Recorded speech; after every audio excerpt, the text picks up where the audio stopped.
I think what we're seeing is that, as expected, the number of deaths generally follows the number of cases.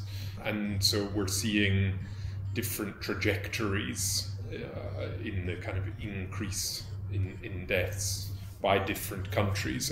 And that's really dependent on how effective the initial response has been to this first wave of the epidemic in each country.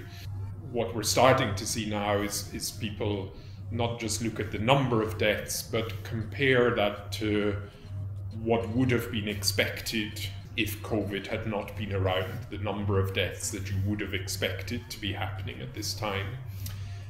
And that's important for a few reasons, but mainly there's a lot of people who still hold the opinion that the majority of people dying from COVID would have died anyway, and that COVID has not really accelerated their death. And I think looking at these data, looking at the excess deaths, so the deaths that wouldn't be expected if you compare it to previous years, it helps to show that that's really not an accurate reflection of what we're seeing, that there's a lot of excess deaths. We have some countries, for example, like Vietnam, that have managed to have no deaths at all. Really quite remarkable.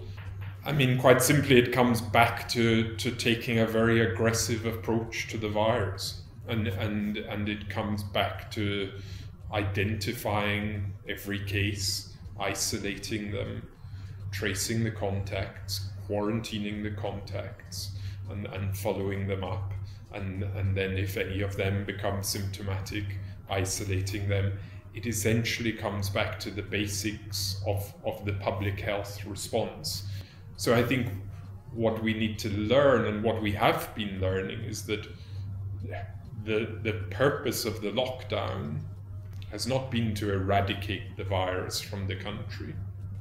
It's been to get prepared so that we're in a position that we can much more aggressively attack the virus and isolate people, do the contact tracing. And by doing that, you limit the number of cases, and you therefore limit the number of deaths.